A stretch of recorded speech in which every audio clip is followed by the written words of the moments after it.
दोस्तों हमारे YouTube channel पर आप सबका बहुत बहुत स्वागत है। आज मैं आप लोग को सुनाने वाली हूँ शनि प्रदोष व्रत की कथा। आगे सुनने से पहले वीडियो को लाइक और चैनल को सब्सक्राइब अवश्य करें। प्रदोष व्रत में भगवान शिव और माता पार्वती की पूजा करने का बाद व्रत कथा को पढ़ा या सुना जाता है। शनि प्रदोष व्रत की कथा।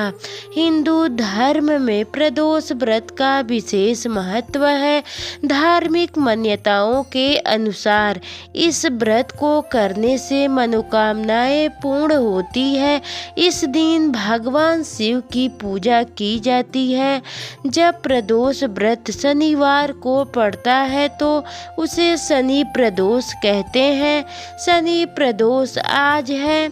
आज शनि प्रदोष व्रत के दिन सेठ और सेठानी जुड़ी व्रत कथा का पाठ किया जाता है। शनि प्रदोष की व्रत कथा।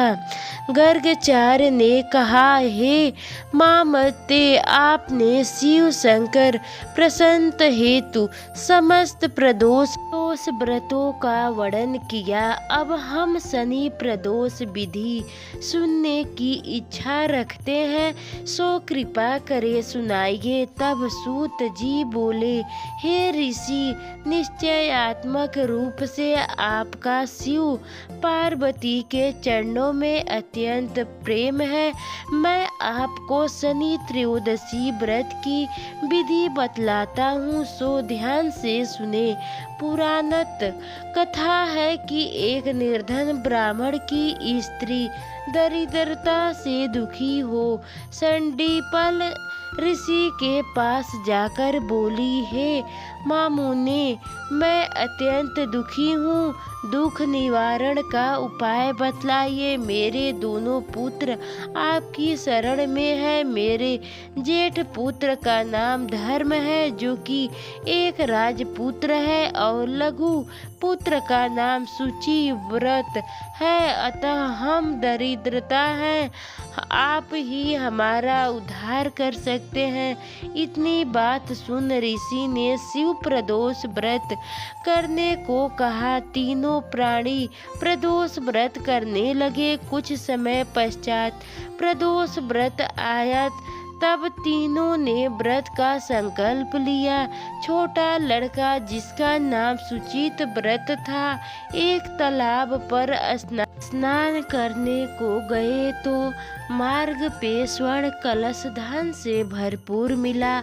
उसको लेकर वह घर आए। प्रसन्न हो माता ने कहा कि माँ, यह धन मार्ग से प्राप्त हुआ है। माता ने धन देकर शिव की महिमा वर्णन किया।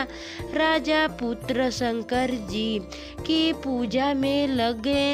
एक दिन दोनों भाइयों का प्रवेश भ्रमण का विचार हुआ। वह उन्हें अनेक गंधर्व कन्याओं को क्रीड़ा करते हुए देखा। उन्हें देखा सूची व्रत ने कहा, भैया, अब हमें इनसे आगे नहीं जाना। इतना कहकर सूचित व्रत उसी स्थान पर बैठ गया। परंतु राजा पुत्र अकेले ही स्त्रियों के बीच में जा पहुंचा। वहां एक स्त्री अति सुंदर राजकुमार को देखा मोहित हो गई और राजपुत्र के पास पहुंचकर कहने लगी कि हे सखियों, इस वन में समीप ही जो दूसरा वन है, तुम वहां जाकर देखो। भांति भांति के पुष्प खिले हुए हैं। बड़ा सुहावन समय है, उसकी शोभा देखकर जाओ। माँ, यह बैठी हूँ, मेरे पैर में बहुत पीड़ा है। ए सुन। सभी सखियाँ दूसरे वन में चली गई। वहाँ अकेली सुंदर राजकुमार की ओर देखती रही। इधर राजकुमार भी कामुक दृष्टि से निहारते लगे। युवती बोली, आप कहाँ रहते हैं? वन में कैसे पधारे?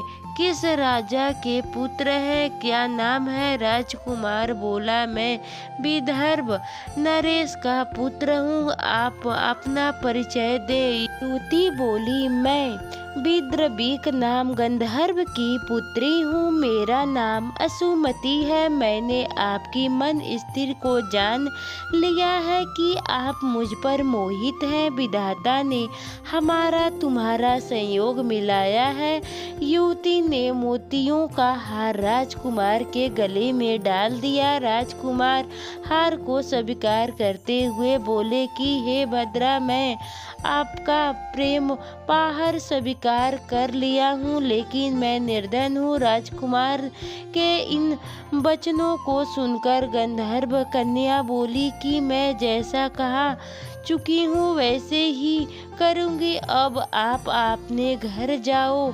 इतना कहकर वह गंधर्व कन्या सखियों से जा मिली। घर जाकर राजकुमार ने सुचित व्रत को सारा त्रित कहा सुनाया। जब तीसरा दिन आए, वह राजकुमार सुचित्र को लेकर उसी वन में जा पहुँचे। वहीं गंधर्व राजा अपनी कन्या को लेकर आ पहुँचा।